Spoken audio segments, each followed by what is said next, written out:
विश्वानि देव सपितरदुरितानि पराशुव यद्भद्रं तन्न आशुव। ॐ सहना भवतु सहनौ भुनक्तु सह वीर्यं करवावहै तेजस्विनावधीतमस्तु मा विद्विषावहै। ओम शांति शांति शांति। ओम श्री परमात्मा नमः। हम योग दर्शन के समाधि पाठ पर विचार कर रहे थे, जिसमें विगत कक्षा में हमने सूत्र संख्या 12 तक देखा था। अभ्यास वैराग्याभ्याम तन्निरोधः। अभ्यास और वैराग्य के द्वारा इन वृत्तियों जो कि बंधन के कारण हैं, जो बहिर्मुखता के कारण हैं, जो दुख के कारण हैं, उनको रोकने के उपाय बताए अभ्यास और वैराग्य।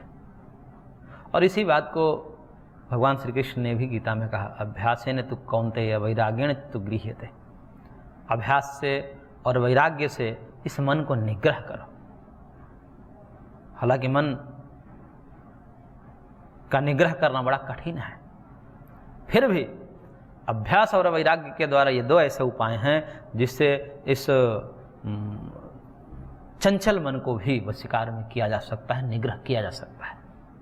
तो ये अभ्यास और वैराग्य, ये दोनों के साथ साथ अनुष्ठान की बातें कही गई है। वैराग्य पूर्वक अभ्यास ऐसा होना चाहिए, अभ्यास पूर्वक वैराग्य नहीं, अपितु वैराग्य पूर्वक अभ्यास होने चाहिए। पूर्व में वैराग्य होना चाहिए। अभ्यास भले ही लिखा है, पाठ्यक्रम से हमने कहा कि अर्थक्रम बलवान होता है, तो अर्थक्रम ये है, पाठ्यक्रम भले ही अभ्यास वैराग्य है, लेकिन अनुष्ठान की जब विधि करेंगे, उसको हम उपयोग में लाएंगे, अनुष्ठान करेंगे, तब कहना पड़ेगा कि वैराग्य पहले और फिर अभ्यास। इसलिए कहा जाता है वैराग्य पूर्वक अभ्यास से ये चित्त की वृत्तियाँ निरोध हो जाती है, रुक जाती है। और जब रुक जाती है तो इसका फल क्या होगा?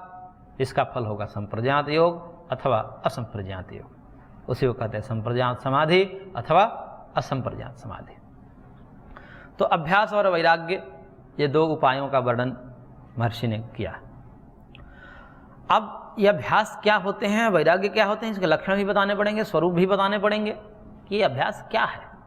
वैसे अभ्यास शब्द से तो पता चल ही होगा, बारंबार आवृत्ति, पुनः पुनः आवृत्ति को अभ्यास कहते हैं। आवृत्ति रसकृत उपदेशात, सांख्य का सूत्र है, यह सूत्र ब्रह्मसूत्र में भी आया है कि बारंबार आवृत्ति जो है, सकृत मतलब होता है एक बार, असकृत मतलब बारंबार, पुनः पुनः जो अभ्यास है, आवृत्ति है, उसी को अभ्यास कहा जाता है। और वही अभ्यास, उसी अभ्यास से जो है तत्व ज्ञान की प्राप्ति होगी, समाधि की प्राप्ति होगी, अंतर्मुखता की प्राप्ति होगी। अब अभ्यास क्या है, उसके विषय में महर्षि कह रहे हैं सूत्र संख्या 13 में, तत्र स्थितौ यत्नोभ्यासः। तत्र स्थितौ यत्नोभ्यास। यत्न अभ्यास, अभ्यास कहते हैं कि जो यत्न किया जाता है, जो प्रयत्न किया जाता है बारंबार, वही अभ्यास है, लेकिन किसी प्रयोजन के लिए वो किया जाता है। ऐसे कहीं भी कुछ भी यत्न करना अभ्यास नहीं कहा गया यहाँ पर। हालांकि व्यवहार में तो अभ्यास शब्द से कहीं भी कहा जाता है कि भाई प्रैक्टिस। तो हर एक विषयों में अभ्यास होते हैं। कोई खिलाड़ी है, अपने खेल में अभ्यास करता है, कोई किसान है, वो अपने खेती का अभ्यास करता है। तो प्रत्येक व्यक्ति अभ्यास करते हैं, लेकिन योग दर्शन में जो अभ्यास की परिभाषा दी गई है, ये वाले अभ्यास नहीं है। बारंबार आवृत्ति है, लेकिन किस प्रयोजन के लिए, कौन सी आवृत्ति है, उस आवृत्ति को यहाँ पर अभ्यास शब्द से कहा गया है। तो तत्र स्थितौ, ये विशेषता बताई कि उस स्थिति को प्राप्त करने के लिए, वो स्थिति क्या है, वो कौन सी स्थिति है जिसको प्राप्त करने के लिए जो यत्न किया जाता है, उसका अभ्यास करते हैं। तो उसके लिए महर्षि व्यास जी ने खोला कि चित्तस्य अवृत्तिकस्य प्रशांत वाहिता स्थिति ही। ये जो स्थिति की बात कही कि उस स्थिति में पहुंचने के लिए जो यत्न किए जाते हैं उसको अभ्यास करते हुए स्थिति क्या है। तो स्थिति के विषय में कहा कि जो अवृत्तिकस्य चित्तस्य, जो अवृत्तिक चित्त है, यानी कि वृत्ति रहित चित्त है। यहाँ पर वृत्ति रहित का तात्पर्य अभाव से नहीं है, वृत्ति का अभाव से नहीं है, अपितु तो अल्प से है, अल्प वृत्ति। क्योंकि संप्रज्ञात भी साध्य है और असंप्रज्ञात भी साध्य है। दोनों साध्य होने से यदि चित्तवृत्ति निरोध लेंगे तो फिर संप्रज्ञात इसमें नहीं आ पाए, क्योंकि संप्रज्ञात जो स्थिति होती है उसमें एक वृत्ति बनी रहती है, वृत्ति का अभाव नहीं होता है। राजसिक और तामसिक वृत्तियां नहीं होती, परंतु संप्रज्ञात समाधि में सात्विक वृत्ति बनी रहती है। इसलिए सात्विक वृत्ति की विद्यमानता होने के कारण उसे वृत्ति रहित स्थिति नहीं कर सकते। इसलिए यहाँ पर अवृत्तिकस्य चित्तस्य जो कहा कि चित्त की ऐसी स्थिति जो अवृत्तिक है, यानी कोई वृत्ति न हो, तो अवृत्तिक यहाँ पर तात्पर्य अल्प शब्द से लिया जाता है, क्योंकि नए समास के 6 अर्थ होते हैं, उसमें से एक अभावी अर्थ होता है और दूसरा अल्प भी अर्थ होता है। जैसे कोई कहे अनुदरा कन्या, कि जिसकी उदर ही नहीं है ऐसी कन्या, तो अनुदरा कन्या का मतलब कि जिसका उदर का अभाव है। यहाँ पर नई समास अभाव अर्थ में नहीं है, अल्प है, अल्प है उदर जिसका, ऐसी कन्या। तो नए समास जो है अल्प अर्थ में भी आता है, विरोध अर्थ में भी आता है और अभाव अर्थ में भी आता है। उपस्थित और अनुपस्थित, तो उपस्थित का अभाव है, सीधे अभाव है तो अनुपस्थित है। एक होता है ज्ञान और एक अज्ञान, यहाँ पे पर नई समास है। तब ज्ञान और अज्ञान, तो ज्ञान का अभाव अज्ञान ऐसा नहीं होता, यहाँ पर विरोध अर्थ में होता है, विपरीत ज्ञान। विपरीत ज्ञान को अज्ञान कहते हैं, न कि ज्ञान के अभाव का ज्ञान कहते हैं। तो अलग अलग अर्थ होते हैं अलग अलग शब्दों के। तो यहाँ पर जो अवृत्तिकस्थ चित्तस्य जो कहा है कि वृत्ति रहित चित्त की जो प्रशांत वाहिता है वही स्थिति है, और उस स्थिति को प्राप्त करने के लिए जो अभ्यास है, जो यत्न है, जो प्रयत्न है, जो पुरुषार्थ है, उसे ही अभ्यास कहा जाता है। तो वहाँ पर अवृत्तिकस्य से हमें ही लेना पड़ता है कि राजसिक और तामसिक वृत्ति रहित, राजसिक और तामसिक वृत्ति रहित चित्त की जो एक प्रशांत वाहित स्थिति है कि एक ही विषय में निरंतर प्रवाहमान है, सात्विक विषय में ही नित्य रमण कर रहा है। जो सात्विक विषय उसके ध्येय के रूप में बना हुआ है ध्यान के समय में, तो ध्याकार कारित चित्त लगातार उसी रूप में बहता चला जा रहा है, बहता चला जा रहा है। उन सात्विक वृत्तियों की अखंड प्रवाह चल रही है, उसी अखंड प्रवाह को यहाँ पर चित्त की प्रशांत वाहिता शब्द से कहा जाता है, उसी को सूत्र में स्थिति शब्द से कहा। तो वह स्थिति को प्राप्त करने के लिए जो यत्न किए जाते हैं, यत्न का भी अर्थ इन्होंने कर दिया, तदर्थ प्रयत्न वीर्यम उत्साह, कि उस प्रशांत वाहिता स्थिति को प्राप्त करने के लिए जो प्रयत्न है, जो वीर्य है, जो उत्साह है, उसी को यहाँ पर अभ्यास कहा है। तो अभ्यास समझ में आ गया हो। तो योग का अभ्यास क्या है? योग का अभ्यास है कि चित्त को निर्मल करने के लिए जो प्रयत्न किए जाते हैं, उसी प्रयत्न को यहाँ पर अभ्यास शब्द से कहा जा रहा है, क्योंकि ये योगाभ्यास है, ये जो है क्रीड़ाभ्यास नहीं है, क्रीड़ा का अभ्यास नहीं किया जा रहा है, योगाभ्यास किया जा रहा है। तो योगाभ्यास में क्या क्या करना होता है, किस प्रयोजन के लिए करना होता है, किस प्रयोजन के लिए क्या करना होता है, ये महत्वपूर्ण बात है। आवृत्ति तो अभ्यास आवृत्ति को ही कहते हैं, लेकिन किस प्रयोजन के लिए? तत्र स्थितौ यत्न अभ्यास, उस निर्मल चित्त, एक जो निर्मल चित्त है, चित्त की निर्मलता, जो प्रशांत वाहिता स्थिति है, उसको प्राप्त करने के लिए, जिस चित्त में न राग हो न द्वेष हो, प्रेम ही प्रेम भरा पड़ा हो, वो प्रशांत वाहिता स्थिति है। ऐसी स्थिति कि जिसमें न किसी से राग है न किसी से द्वेष है, सब अपने हैं, एकत्वम अनुपश्यतः, ऐसे दृष्टिकोण जागृत हो जाए, वास्तव में व्यवहार में सब अच्छे लगने लगे, शत्रु में भी द्वेष भाव मिट जाए, ऐसी स्थिति उत्पन्न हो जाए, और वही स्थिति को प्राप्त करने के लिए जो प्रयत्न किए जाते हैं, वही अभ्यास शब्द से यहाँ पर कहे गए हैं। ये महर्षि ने स्पष्ट कर दिया। अब अभ्यास के बाद क्या है? वैराग्य है। तो वैराग्य को ही बताना पड़ेगा, उसका स्वरूप क्या है, वैराग्य कहते किसको हैं? तब महर्षि ने सूत्र संख्या 14 में कहा, सतु दीर्घ काल निरंतर सत्कारा सेवितो दृढ़ भूमि है। ये नहीं, ये जो है अभ्यास के विषय में भी एक सूत्र दे रहे हैं, उसके पश्चात जो है वैराग्य के विषय में सूत्र देंगे। तो अभी एक अभ्यास के विषय में भी सूत्र दे रहे हैं, क्योंकि इससे स्पष्ट हो जाए कि अभ्यास का मतलब किस प्रकार के अभ्यास। अभ्यास तो है बारंबार आवृत्ति, ये तो अभ्यास कहते हैं, लेकिन वो बारंबार आवृत्ति करने से मिल ही जाएगा ये नहीं है। इसलिए अभ्यास की भी एक विशेषता बता रहे किस प्रकार के अभ्यास से। अभ्यास का स्वरूप तो बता दिया कि जो चित्त की प्रशांत वाहिता स्थिति है, उस स्थिति को प्राप्त करने के लिए जो प्रयत्न है, पुरुषार्थ है, उसका अभ्यास करते हैं। लेकिन वो अभ्यास किस प्रकार का अभ्यास होने चाहिए? अभ्यास मात्र से नहीं होगा, वो अभ्यास किस प्रकार के होने चाहिए, उसके लिए भी इन्होंने बताया 14 नंबर सूत्र में कि सतु दीर्घ काल निरंतर ये सत्कारा सेवितो दृढ़ भूमि।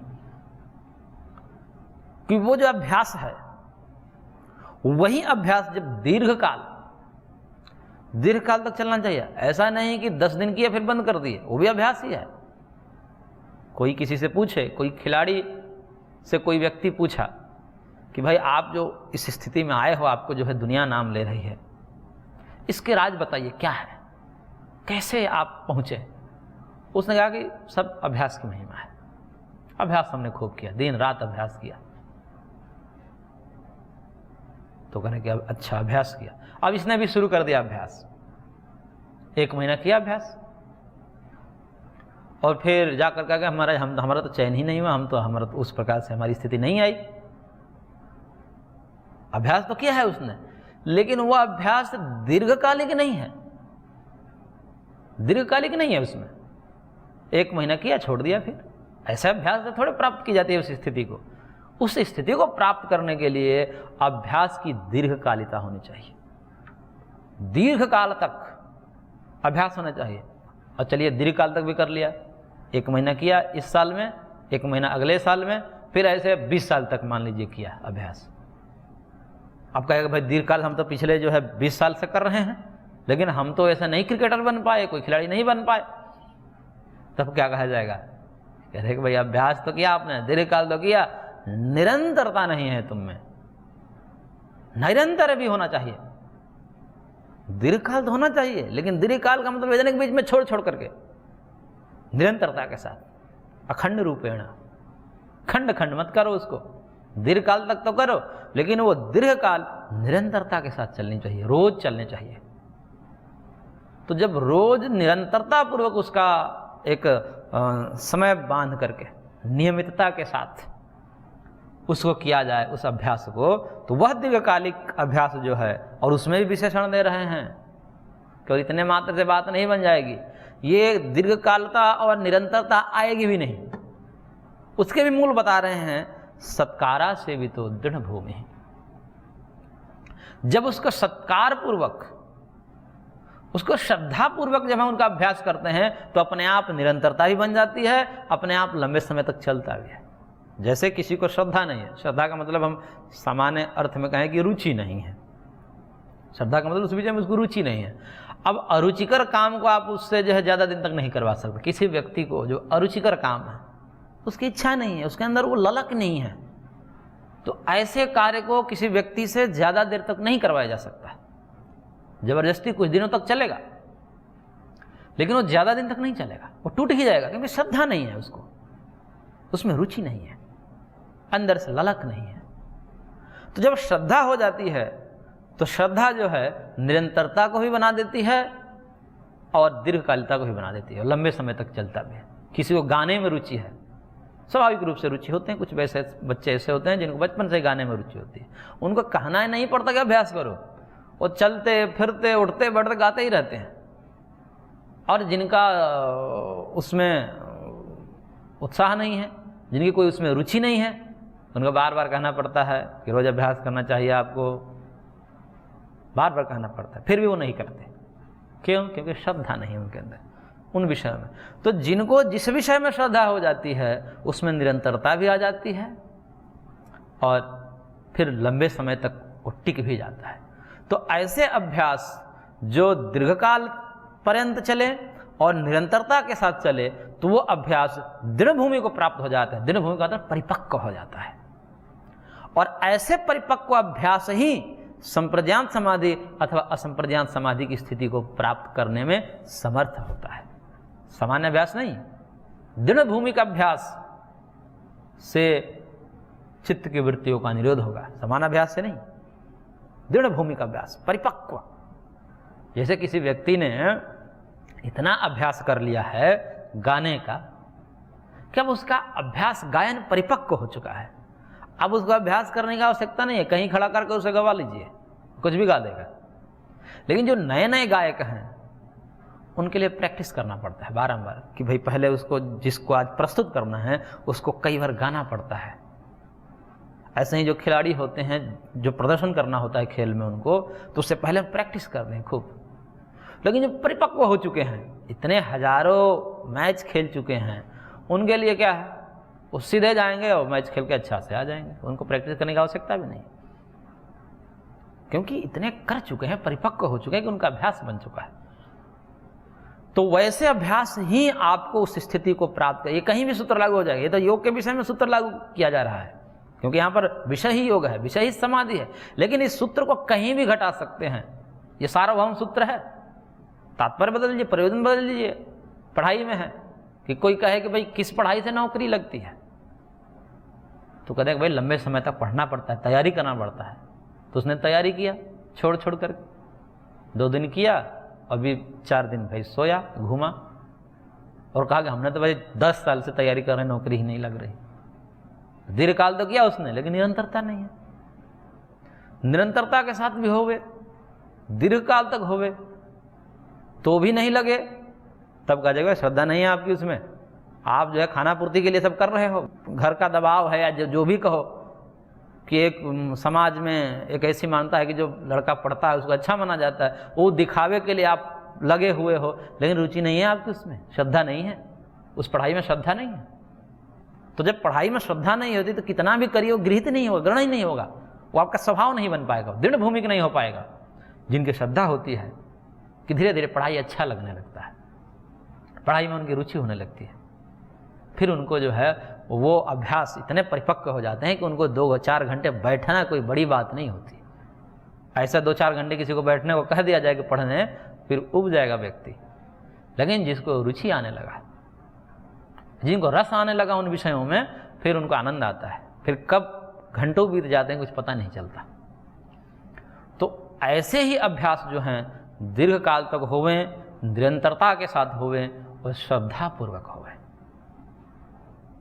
केवल खाना पूर्ति के लिए नहीं। योग कर रहे हैं श्रद्धापूर्वक करिए, वो तब स्वभाव बन जाता है, वो हमारे एक जीवन का अंग बन जाता है, एक अंश बन जाता है, उसके बिना हम जी नहीं पाते। जैसे ये हमारे अंग हैं, आँख कान नाक आदि के बिना हम नहीं रह सकते, वैसे ही वो एक अभ्यास भी जीवन का अंग बन जाता है, उसके बिना व्यक्ति जी नहीं पाएगा। ऐसे ही अभ्यास व्यक्ति को ऊंचाइयों तक ले जाते हैं। चाहे किसी भी क्षेत्र में ऊंचाइयों पर जाना है, कठोर परिश्रम, दीर्घकाल पर्यंत अभ्यास, निरंतरता के साथ, उसी को परम पूज्य गुरुदेव की भाषा में कहा जाए तो अखंड प्रचंड पुरुषार्थ, विकल्प रहित संकल्प, अखंड प्रचंड पुरुषार्थ। अखंड होने चाहिए, निरंतरता के साथ होना चाहिए और प्रचंड। ऐसा नहीं कि ढिलाई में कर रहे हैं, नहीं, पूरी तन्मयता के साथ, पूरी दृढ़ता के साथ यदि कर्म किया जाए तो चाहे जो भी जिसका काम है उस काम में वो शीर्षस्थ स्थान को प्राप्त कर सकता है, वो शीर्षस्थ हो सकता है, कोई भी क्षेत्र हो। तो ये सूत्र ही बड़ा ही काम का सूत्र है कि सतु दीर्घ काल निरंतर यह सत्कारा से भी तो दृढ़ भूमि। कितना बढ़िया सूत्र है, कहीं सूत्र को लागू कर दीजिए। यदि कोई व्यक्ति पूछे कि जैसे कि भाई कैसे हम जो हैं सफल हों, हम सफल कैसे, हम एक सफल व्यक्ति कैसे बने, उसके सूत्र दे दिया महर्षि ने एक सूत्र में। मात्र इतना ही सूत्र कोई अपने जीवन में उतार ले तो उसके चमत्कृत परिणाम देखने को आते हैं कि सतु दीर्घ काल निरंतर सत्कारा से तो दृढ़ भूमि है। उसकी भाष्य करते हैं, भाष्यकार कह रहे हैं दीर्घ काला सेवित तो निरंतरता सेवित। दीर्घ काल सेवित और निरंतरता के साथ सेवित, सेवित मतलब आसेवित मतलब उसको जो है सतत अभ्यास। तो दीर्घ काल पर्यंत तक अभ्यास करते हुए और निरंतरता के साथ उसको करते हुए और सत्कारा सेवित, श्रद्धा पूर्वक उसको सेवन करते हुए। और श्रद्धा को खोल दिया, श्रद्धा में कौन कौन सी चीज आती है, ये श्रद्धा तत्व भी समझ में नहीं आता। श्रद्धा तो कह दे जब भाई श्रद्धा होनी चाहिए, वो श्रद्धा क्या है उसको भी खोलते हुए महर्षि ने कहा तपसा ब्रह्मचर्येण विद्या श्रद्धया च संपादितः।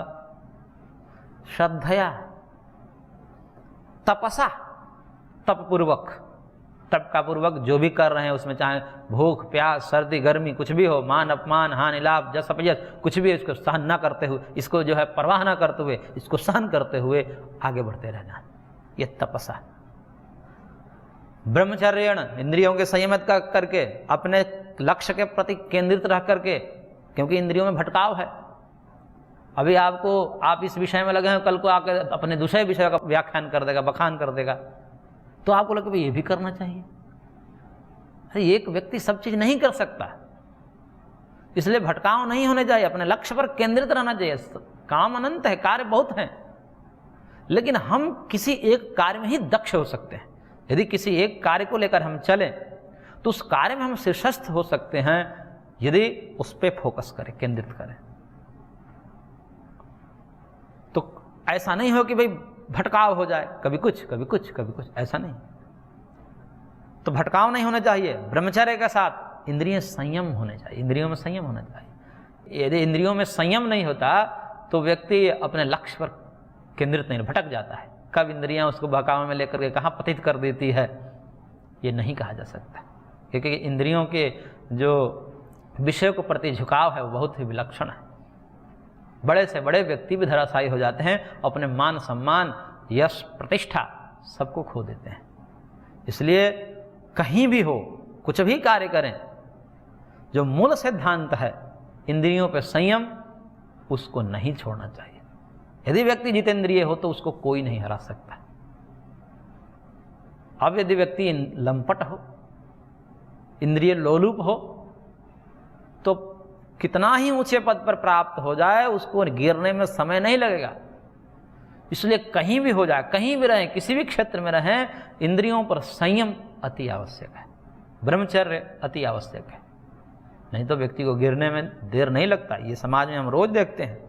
तो इसलिए कहा ब्रह्मचर्यण विद्या, विद्या के द्वारा, ज्ञान के द्वारा, श्रद्धया च संपादित, चार चीज बताया, तपसा ब्रह्मचर्यण विद्या श्रद्धया, ज्ञान पूर्वक। ऐसा नहीं अज्ञानता में नहीं, उसके ज्ञान होने चाहिए। किससे क्या होगा, किस लिए हम कर रहे हैं, किस प्रयोजन से कर रहे हैं, इसका क्या परिणाम होगा हमारे जीवन में और दूसरे के जीवन में, ये सब बोध होने चाहिए। ऐसा नहीं कि केवल स्वार्थपूर्वक अपने तो जिसमें आनंद आवे वही करना, ऐसा नहीं होना चाहिए। आपको भी आनंद आवे, लेकिन उसका दुष्प्रभाव नहीं पड़ना चाहिए समाज पर। आप पे जितना गहरा छाप छोड़ा है उससे ज्यादा दूसरों को लाभ हो, ये भी ध्यान देना चाहिए। ये विद्या है, ये ज्ञान पूर्वक है। और श्रद्धया, श्रद्धा पूर्वक, आदर पूर्वक, आदरातिशय का नाम श्रद्धा है। एक आदर होता है, आदर भाव से करना, उसको भाव पूर्वक करना, तब ऐसे सत्कारवान दृढ़ भूमिर्भवति। इस प्रकार से यदि हम सेवन कर रहे हैं अभ्यास का, तो वह अभ्यास दृढ़ भूमिक होता है। सामान्य अभ्यास दृढ़ भूमिक नहीं होगा, परिपक्व अभ्यास। यदि परिपक्व बनना है किसी भी क्षेत्र में, तो ये सब चीजें होनी चाहिए। तप होना चाहिए, इंद्रिय संयम होना चाहिए, ज्ञान होना चाहिए और आदर होना चाहिए। जिस काम में कर रहे हैं उस काम को सबसे प्रथम दर्जे का मानना। हम काम को जो है उच्च निम्न भाग कर देते हैं कि हमारा जो काम है किसी दूसरे काम से निम्न है। ऐसी भावना जब आ जाती है तो व्यक्ति का पुरुषार्थ और व्यक्ति का अभ्यास खंडित होने लगता है। कोई कार्य, कोई दायित्व, चाहे वो सामाजिक दायित्व है, पारिवारिक दायित्व है, कोई भी छोटा बड़ा नहीं होता।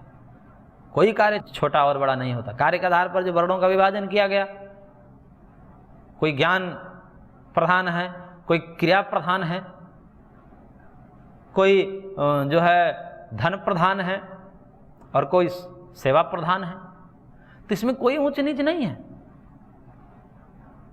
अब चूंकि ब्राह्मण अपने काम को करेगा तो वो अपने को ऊंचा रखेगा, क्षत्रिय को अपना काम करते तो उसको अपने को ऊंचा रखना चाहिए। ये ऊंचा रखना अच्छी बात है, लेकिन उस ऊंचाई में जो है किसी दूसरे का अपमान नहीं होना चाहिए, ध्यान रखना चाहिए। हम अच्छे हैं, हमारा काम अच्छा है, सबसे अच्छा है, ये होना चाहिए। हम जो काम करें कि कृषक को अपने कर्म में, कृषि कर्म में भाव होना चाहिए कि सबसे उत्तम कर्म है। ब्राह्मण को अपने वेद पाठ में सबसे उत्तम कर्म ये मानकर करना चाहिए। शूद्र को अपने सेवा में ये मानकर करना चाहिए कि ये सबसे उत्तम कर्म है। सब अपने अपने को उत्तम माने, ये ठीक है, ये मानना चाहिए। यही आदर है अपने कर्म के प्रति, अपने कर्तव्य के प्रति, यही आदर भाव है। सबको होना चाहिए। लेकिन गड़बड़ कहाँ हो जाती है कि हम अपने अच्छाई के चक्कर में हम ही अच्छे हैं ये भावना हो जाती है, बाकी सब हमसे निम्न है, हमारा कर्म श्रेष्ठ है और बाकी का अश्रेष्ठ है, ऐसी भावना नहीं होनी चाहिए। हमारा श्रेष्ठ है, सब अपने कर्मों को श्रेष्ठ कहें, ये ठीक है, ये उनका स्वाभिमान है। लेकिन ये जो है अभिमान में बदल जाता है, मैं ही श्रेष्ठ हूँ, मेरा ही कर्म श्रेष्ठ है, बाकी का कर्म निकृष्ट है, इस प्रकार की हे भावना नहीं होनी चाहिए। तो अपने कर्म के प्रति, अपने कार्य के प्रति श्रद्धा होनी चाहिए, आदर होनी चाहिए, अच्छी बात है। सब अपने कर्मों को ऐसा ही कहने चाहिए कि हमारा कर्म सबसे बढ़िया है, लेकिन उसमें दूसरे के कर्म के अपमान नहीं होने चाहिए, क्योंकि स्वाभिमान की बात, अपने कर्म को गौरव देना यह सबका अधिकार है। लेकिन दूसरे के कर्म को हीन बताना, अश्रेष्ठ बताना, ये हमारा अधिकार नहीं है, ये हमारा कर्तव्य नहीं है। तो इस चीज़ को ध्यान में रखना चाहिए। तो ऐसे यदि हम कर रहे हैं तो वो अभ्यास परिपक्व हो जाते हैं, और उन परिपक्व अभ्यास से जो स्थिति है, चाहे योग की दृष्टि से देखें अथवा समाज की दृष्टि से देखें, उन लक्ष्यों के प्रति उन शीर्ष स्थानों को प्राप्त होता है। तो व्युत्थान संस्कार ने द्रागित्यव अनभिभूत विषयत्यर्थः, इस प्रकार के दृढ़ भूमि संस्कार होते हैं, इसके क्या लाभ होते हैं?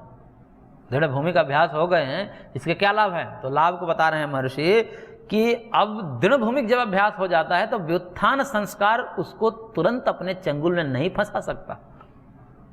जैसे जिसका अभ्यास परिपक्व हो गए हैं, इंद्रिय संयम है, उसमें जो है परिपक्व है, अपने कार्य में दक्ष है, अब उस व्यक्ति को कोई विचलित नहीं कर सकता।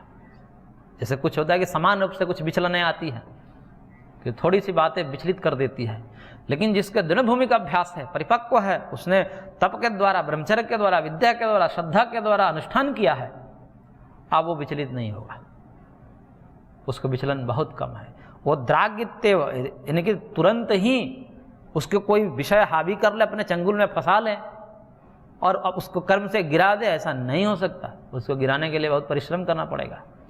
जिसके परिपक्व अभ्यास हैं, जैसे खिलाड़ी होते हैं, जो परिपक्व खिलाड़ी हैं, उनको आउट करना बड़ा मुश्किल हो जाता है। सामान्य रूप से उसको जैसे आप आउट नहीं कर सकते। तो ऐसे ही जो परिपक्व योगी हो चुके हैं, उनको गिराने सामान्य बस की बात नहीं है। ये जो है सामान्य जनता जो है, जो जिनका परिपक्व ज्ञान नहीं है, परिपक्व अभ्यास नहीं, अपरिपक्व हैं, उनको तो धन, स्त्री आदि का लोभ देकर के तुरंत गिराया जा सकता है, गिरा देते हैं लोग। परंतु जो जितेंद्रिय हैं, जो परिपक्व हैं, उनको मुश्किल है गिराना, और सामान्य आकर्षणों से विचलित नहीं होते। इसलिए परिपक्व अभ्यास की ही महत्ता है। ये सामान्य खंडित अभ्यास से काम चलने वाला नहीं है। परिपक्व अभ्यास होने चाहिए, दृढ़ भूमि का अभ्यास होने चाहिए। उस दृढ़ भूमि का अभ्यास से ही उस स्थिति को हम प्राप्त कर सकते हैं, शीर्षस्थ हो सकते हैं, टॉप लेवल पर हम जा सकते हैं। ये महर्षि का तात्पर्य है। तो हम आज की कक्षा को यहीं पर विराम देते हैं, शेष अगले अंक में। ओम शांति शांति शांति।